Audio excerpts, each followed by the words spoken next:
Good morning, children. Welcome to you all. Today we will discuss the central idea of the poem, The Sense of Life.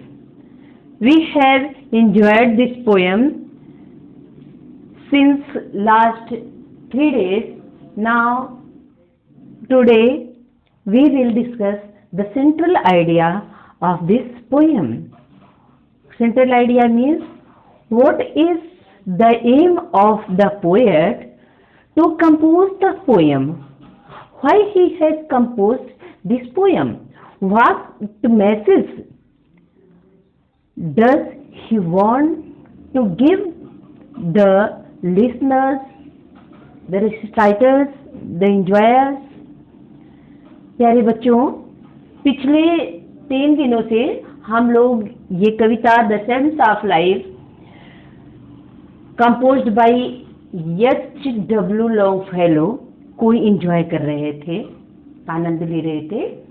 आज इस कविता के central idea के बारे में हम लोग चर्चा करेंगे।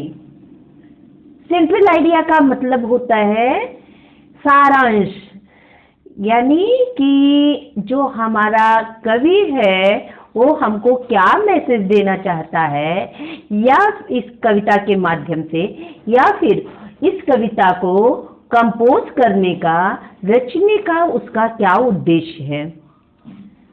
Dear children, this is as I have told you that this is very inspirational poem. The main aim of the poet is to fill the enthusiasm to his enjoyers, to his students, to the young person. प्यारे बच्चों, यहाँ पर इस कविता का मुख्य उद्देश्य है कवि का कि जो भी उसके छात्र या जो भी यंग मेंस हैं उनके अंदर उत्साह भरना, उनको एक आइडल लाइफ से निकाल करके, निष्क्रिय जीवन से निकाल करके, उनको पैसिव लाइफ से निकाल करके एक्टिवली इस सोसाइटी में पार्टिसिपेट करने के लिए प्रेरित करना, उनके अंदर उत्साह भरना, यही इस कविता को कंपोज करने का कवि का उद्देश्य है। तो now we start writing the central idea of the poem. The central idea of the poem comes in our board examination every year. It contains 3 marks and you can attain these 3 marks without any hesitation. It's very simple. You just cite the poem again and again and you can write it in your tone words.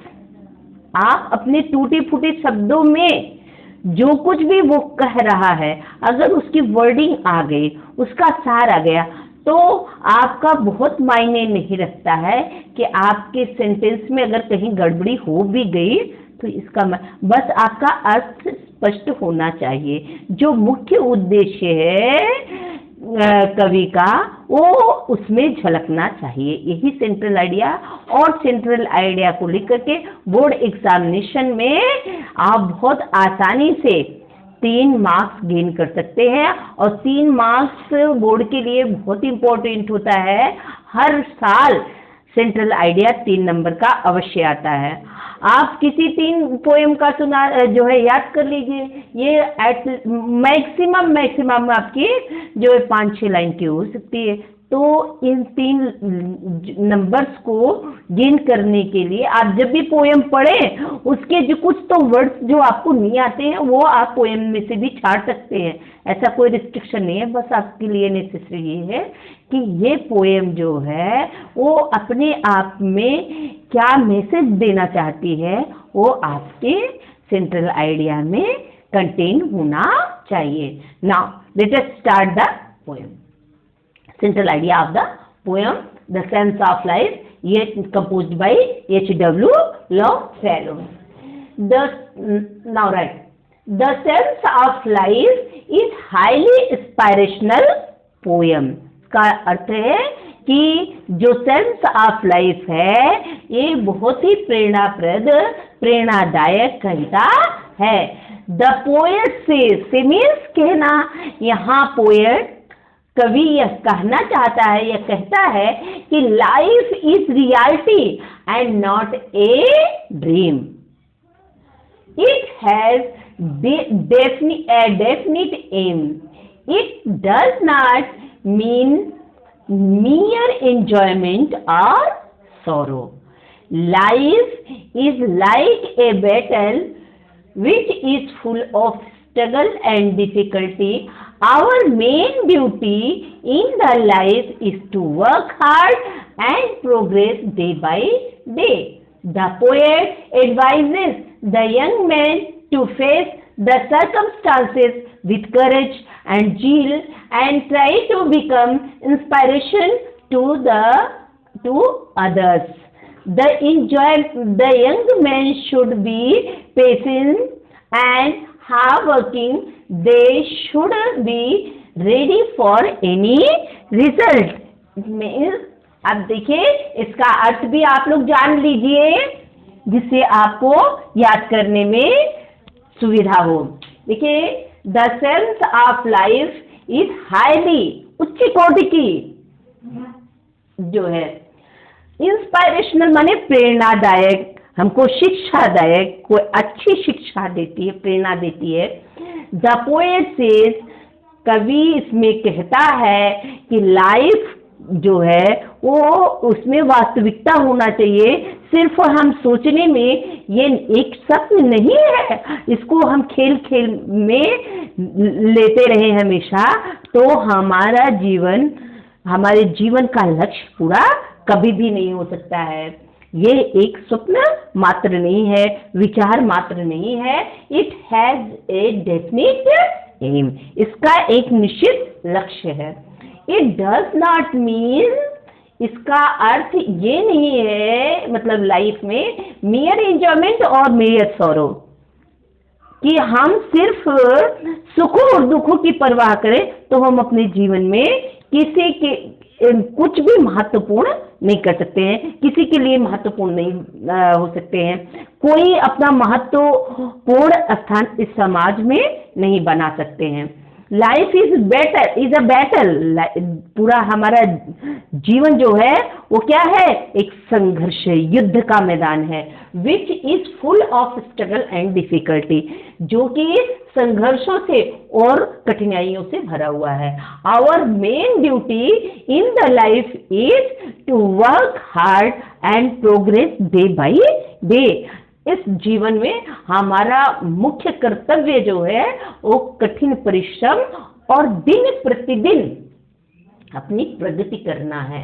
The poet advises, poet ने young man को, नवयुवकों को यह सलाह दिया है कि to face the circumstances with courage, zeal and try to become inspiration to the others.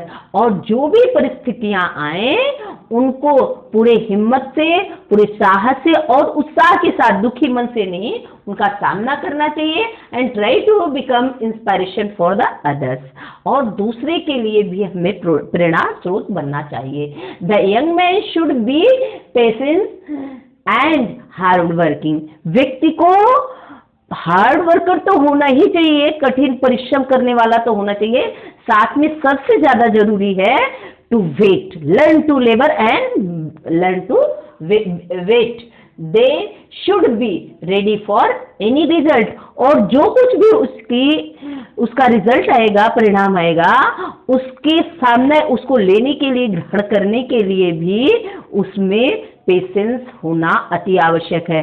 इसीलिए महाभारत में श्री कृष्ण जी ने भी कहा है, कर्मण्येवाधिकारस्ते मा फलेषु कदाचन.